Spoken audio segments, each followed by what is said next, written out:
అనన్య చాలా అమాయకురాలు. అనన్య ఎలాంటి తప్పు చేయలేదు. అనన్య గురించి ఆనంద భైరవి ఆంటీయే ఆమె అందరికీ అలా తప్పుగా చెప్పమన్నారు అని మమత ఆనంద భైరవి ముందు చెప్తూ ఉంటుంది.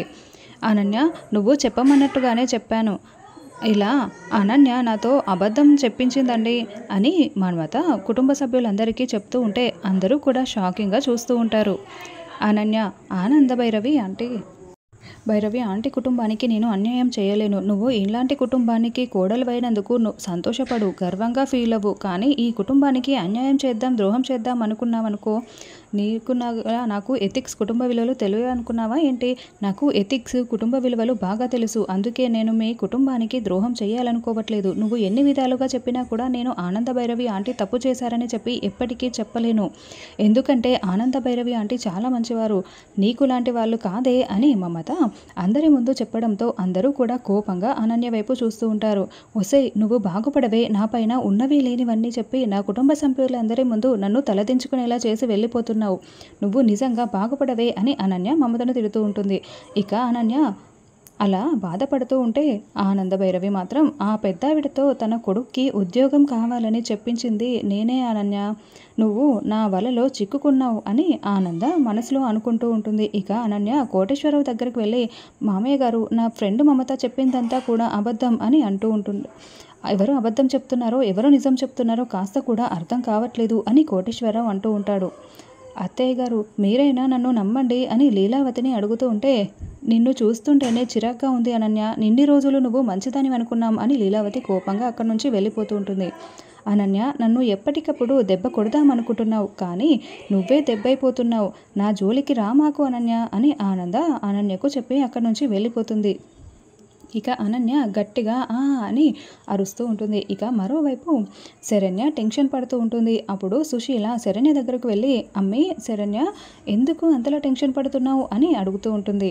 అక్క, ఏదో డిస్కంఫర్ట్గా అనిపిస్తుంది అని శరణ్య చెప్తూ ఉంటుంది. ఎందుకమ్మి డిస్కంఫర్ట్? వేసవి కదా, నీకు ఈ వేడి వల్ల ఇబ్బందిగా అనిపిస్తున్నట్టుంది. ఇదిగో రిమోట్ ఏసీ వేసుకో అని సుశీల శరణ్యకు ఏసీ వేసి ఇలా రా, ఇలా కూర్చో అని చెప్తూ ఉంటుంది. అక్క, అవును, నీకు మోకాళ్ళ నొప్పులని చెప్పి మీ ఆయనతో వెళ్ళలేదు అని చెప్పావు. వచ్చినప్పటి నుండి చూస్తున్నాను, నువ్వు బాగానే నడుస్తున్నావు కదా అని శరణ్య అడుగుతూ ఉంటుంది. నడిచినంతసేపు బాగానే ఉంటాయమ్మే, తర్వాతనే కాళ్ళు బాగా ఇబ్బంది పెడుతున్నాయి. నువ్వేదో సమస్యతో బయట ఉన్నట్టు అనిపించింది. అయినా నా బాధలన్నీ నీకు చెప్పడం ఎందుకులే అమ్మే, కూర్చో, ఇలా కూర్చో అని సుశీల బ్యాగ్ దగ్గరకు వెళ్ళి ఫోన్ తీసుకొని చూస్తూ ఉంటే, నువ్వు బయటికి రా అని సమీర మెసేజ్ పెడుతుంది. అమ్మి శరణ్య, నా ఫోన్కి మా ఆయన ఫోన్ చేస్తున్నట్టున్నాడు. ఇందాక నుంచి ఒకటే మెసేజ్లు వస్తున్నాయి. ఇక్కడ సిగ్నల్ సరిగ్గా లేనట్టుంది. నేను బయటికి వెళ్ళి మాట్లాడి వస్తాను అని సుశీల శరణ్యకు చెప్తూ ఉంటుంది. వాష్రూమ్లో ఉన్న సుశీల మనిషి ఇవన్నీ కూడా వింటూ ఉంటాడు. ఇక శరణ్యను రూమ్లో పెట్టి సుశీల మెల్లగా బయటికి వస్తుంది. ఇక మరోవైపు అనన్యపై రోహిత్ కోపడుతూ ఉంటాడు. అనన్య, నువ్వు చేసిన పని వల్ల ఈరోజు నాకు చాలా ఇరిటేషన్గా అనిపిస్తుంది. అసలు నువ్వు ఇలాంటి పని చేస్తావని అనుకోలేదు అని రోహిత్ అంటూ ఉంటాడు. ఏమండి, అది కాదండి, అసలు ఏం జరుగుతుందో తెలియట్లేదు అని అనన్య చెప్తూ ఉంటుంది. నన్ను ముట్టుకోవద్దు, నాకు నేను చూస్తేనే అసహ్యంగా అనిపిస్తుంది. దొంగను తీసుకొచ్చి కావాలని ఆఫీస్లో పెట్టావు, వాడి వల్ల నా పరువు పోయింది ఈరోజు అని రోహిత్ అంటూ ఉంటాడు. ఇంకొకసారి ఇలాంటిది రిపీట్ అయిందనుకో ఊరుకోను. నిన్ను పెళ్లి చేసుకుంది నీ ఒంటి మీద ఉన్న తెలుపు రంగును చూసి అనుకుంటున్నావా? కాదు, శరణ్య లాంటి బుద్ధిమంతురాలు అనుకొని నిన్ను పెళ్లి చేసుకున్నాను. ఆనంద భైరవి పిన్ని చూసిన సంబంధం అంటే శరణ్యలా ఉండాలి. శరణ్యను అందరూ అపార్థం చేసుకున్నారు, కానీ శరణ్య గుణం ఏంటో, తన మనస్తత్వం ఏంటో నాకు బాగా తెలుసు. తనని దగ్గర నుండి చూసిన వాడిని నేను అని రోహిత్ చెప్తూ ఉంటాడు. ఆనంద భైరవి పిన్ని ఎంతో కష్టపడి స్థాపించిన ఈ సామ్రాజ్యాన్ని కూలగొట్టాలని చూసావో ఊరుకోను. ఇంకొకసారి ఇలాంటి పిచ్చి పిచ్చి వేషాలు వేసి కుటుంబ పరువుని, గౌరవాన్ని పోగొట్టాలని చూస్తే ఊరుకోను అని రోహిత్ అనన్యకు వార్నింగ్ ఇచ్చి అక్కడి నుంచి వెళ్ళిపోతాడు. ఓరినామకుడు, ఒక్క సీన్కే ఇంతలా క్లాస్ పీక్ అవేంటయ్యా బాబు అని అనన్య మనసులో అనుకుంటూ ఉంటుంది. అసలు నా చుట్టూ ఏం జరుగుతుంది, ఏమవుతుంది అని అనన్య మనసులో అనుకుంటూ ఆలోచిస్తూ ఉంటుంది. ఇక మరోవైపు కాంచన భర్త వాచ్మెన్ డ్రెస్లో జగమంత కుటుంబం నాది అని పాట పాడుకుంటూ డ్యూటీ చేస్తూ ఉంటాడు. అప్పుడు కాంచన, ఇదిగో వాచ్మెన్ బాబు అని పిలుస్తూ ఉంటుంది. ఇదేంటి ఈ టోను నా భార్య టోన్లా ఉంది అని వాచ్మెన్ మనసులో అనుకుంటూ ఉంటాడు. ఎవరు అని వాచ్మెన్ వెనక్కి తిరిగి చూసేసరికి కాంచన ఉంటుంది. కాంచన మొహానికి మాస్క్ పెట్టుకుని ఉండేసరికి ఏంది మాస్క్ మేడం ఇలా వచ్చారు అని వాచ్మెన్ అడుగుతూ ఉంటాడు. డ్యూటీ ఎలా చేస్తున్నావో అని చెక్ చేయడానికి వచ్చాను అని కాంచన చెప్తూ ఉంటుంది. అవును, నీ పెళ్ళాం నిన్ను వదిలి వెళ్ళిపోయిందంట కదా, నీ పెళ్ళాం కోసం నువ్వు సిటీ అంతా వెతుకుతున్నావంట, ఇంకా ఎన్ని రోజులు ఇక్కడ మకాం వేస్తావేంటి అని కాంచన అడుగుతూ ఉంటుంది. నా పెళ్ళాం దొరికే వరకు నేను మా ఊరు బస్సు ఎక్కను మేడం అని కాంచన భర్త చెప్తూ ఉంటాడు. నీ పెళ్ళాం కోసం అంతలా పరితపించిపోతున్నావు కదా, నీ పెళ్ళాం దొరికితే ఏం చేస్తావు అని కాంచన అడుగుతూ ఉంటుంది. ప్రేమగా చూసుకుంటావా అని కాంచన తన భర్తని అడుగుతూ ఉంటుంది.